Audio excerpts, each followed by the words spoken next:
Salut. Donc, dans la vidéo précédente, nous avons vu la première directive d'attribut, c'était la directive ngStyle. Nous avons aussi défini c'est quoi une directive, etc. Donc, on va voir maintenant dans cette vidéo la deuxième directive d'attribut qui est la directive ngClass. Donc, comme son nom l'indique, cette directive-là, elle va nous permettre de gérer les classes. Donc, on va créer un nouveau composant, ngGenerateComponent, donc directive / classe. OK? Et on va voir ce que cette ngClass là va nous permettre de faire. Donc, ici, on a notre composant et on va aller au niveau de ce composant là, faire quelques petites modifications. Déjà, je vais fermer tout ça pour pouvoir avoir un espace de travail un peu plus aéré. Très bien. Super. Maintenant, on va aller dans classe component.html et ici, on va jouer sur quelques classes. OK. Donc, la première idée, c'est aller au niveau du classe component.css et créer quelques classes. Donc, on va prendre un petit exemple sympathique. On va prendre une classe EST, en fait, qui aura un background color rouge, red, et qui aura une couleur yellow. Voilà. D'accord. On va prendre Barça par exemple. On va avoir un background color qui est blue, plutôt c'est purple, un truc comme ça, voilà. Et une couleur à red et un dark red plutôt, voilà. Plus ou moins les couleurs du Barça quoi. Et finalement, bon, on va avoir Milan. Voilà. Avec un background color de red et une couleur black. Voilà. Donc on a ces trois classes là. Donc la propriété ngClass, elle fait quoi en fait? Elle va nous dire que vous allez avoir un ensemble de classes sous forme d'un objet comme d'habitude JS. Et cet objet là, il va contenir le nom de la classe associé à un booléen. Si le booléen est à true, alors on va appliquer cette classe-là. Sinon, la classe elle ne va pas être appliquée. Donc, dans notre cas, on peut avoir une classe EST à true, par exemple. Et on peut avoir une classe Barça, Barça false. Et une classe Milana false. D'accord? Très bien. Et là, si on va aller afficher cet élément-là, logiquement, on devrait avoir... Ok, on va commenter ça et on va appeler notre app class. Voilà. Et on va voir ce que ça donne. Donc, on va avoir... Est-ce qu'il y a une erreur quelque part? Oui. C'est quoi l'erreur? Template parser par unexpected token. Voilà, il lui manque quelque chose. Il y a quelque chose qui cloche ici. D'accord. On va vérifier notre code. Class component.html. Tac, tac. Voilà. C'est ça. Voilà, c'est problème de l'autocomplete.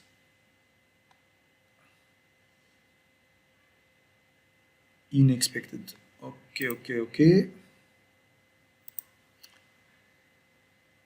D'accord, on va aller débugger petit à petit. Je vais juste lui dire que je veux ça.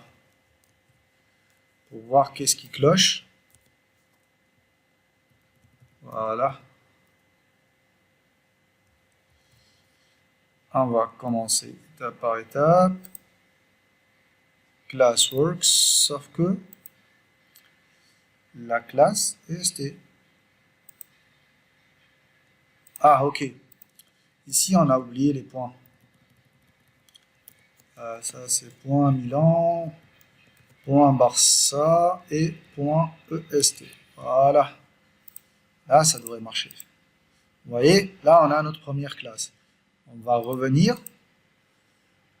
à notre composant et on va lui dire, bon, apparemment c'est un truc d'encodage ou je ne sais quoi, donc je vais faire en sorte de le mettre sur la même ligne, mais normalement ça devrait marcher. Donc, pour ne pas perdre de temps, je ne vais pas trop m'attarder sur ça. Voilà, et voilà. Là, ça devrait encore marcher. Là, voilà, c'est ça en fait le problème, c'est cette petite virgule là. Ok, c'est pas grave, ça marche encore. Par contre, si je viens ici mettre ça à true et ça à false, ça devrait m'afficher directement les couleurs du Barça. Voilà. C'est pas hyper visible parce que en fait les deux couleurs sont assez proches. Donc vous voyez en fait que il va affecter réellement la propriété dont j'ai besoin. Donc ici on peut avoir un petit jeu tout simple, c'est que ici au lieu de lui dire false, bah, je vais lui dire c'est EST, ça va être Barça et ça va être le Milan. Voilà. Et je peux aller associer des propriétés. Donc au niveau de mon TS, je peux venir lui dire, tiens, ici, je voudrais avoir une variable EST qui va être égale à true, une variable Milan qui va être égale à false, et une variable Barça qui va être égale à false au départ. Et là, ça devrait marcher. Donc je devrais, pour tester, on va mettre ici false, et on va mettre le Milan qui est à true pour avoir du rouge et du noir. Du rouge et du noir, voilà. Et là, c'est notre Milan qui est associé. Donc nous, on aurait pu ajouter des petits boutons ou des images, et à chaque fois que je clique sur l'une de ces images-là, ben, on va avoir la classe associée. Donc des fois, dans des sites web, vous avez des thématiques qui changent selon le clic sur un bouton particulier. Et là, on a toutes les thématiques qui changent. Et là, on peut faire ça. On va changer la classe qui va être chargée en utilisant cette propriété-là. On peut aussi faire un petit jeu avec une lampe qu'on allume et qu'on ferme en ajoutant ou en fermant une classe. Donc c'est à vous de voir ce que vous voulez faire. Donc rapidement, pour ne pas trop encombrer la vidéo, je vais faire un petit bouton. Je vais faire un petit bouton. Ce bouton, je vais lui dire que ça va être Espérance. Voilà. Et au clic sur ce bouton-là,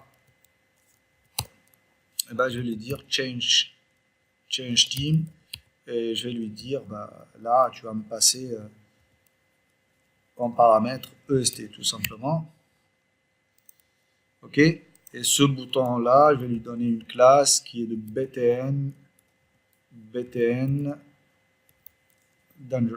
Voilà, un petit truc rouge, et en cliquant ici bah, il va aller faire un change theme. Donc le change theme, bah, tout simplement je vais l'implémenter au niveau du classe TS. Et là, je vais lui dire, bah, tu vas écrire ça avec la nouvelle team que tu vas m'envoyer. Et moi, en fait, je sais que ça va changer l'espérance, en fait. Donc, je vais lui dire que this.est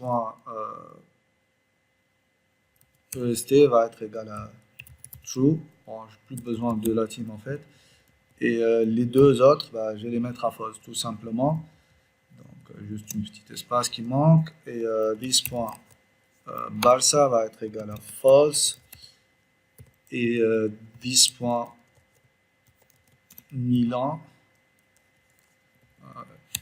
va être égal à false, point virgule, et ça devrait marcher. Donc je vais revenir à mon classe.html, j'ai plus besoin de ça. Ça on peut le passer en paramètre si on a une liste par exemple, comme vous voulez, hein. Donc vous gérez tout ça, et donc en appuyant sur mon bouton, bah, ça va changer, tout simplement. D'accord? Donc là, vous avez vu comment manipuler la directive ng class, pardon.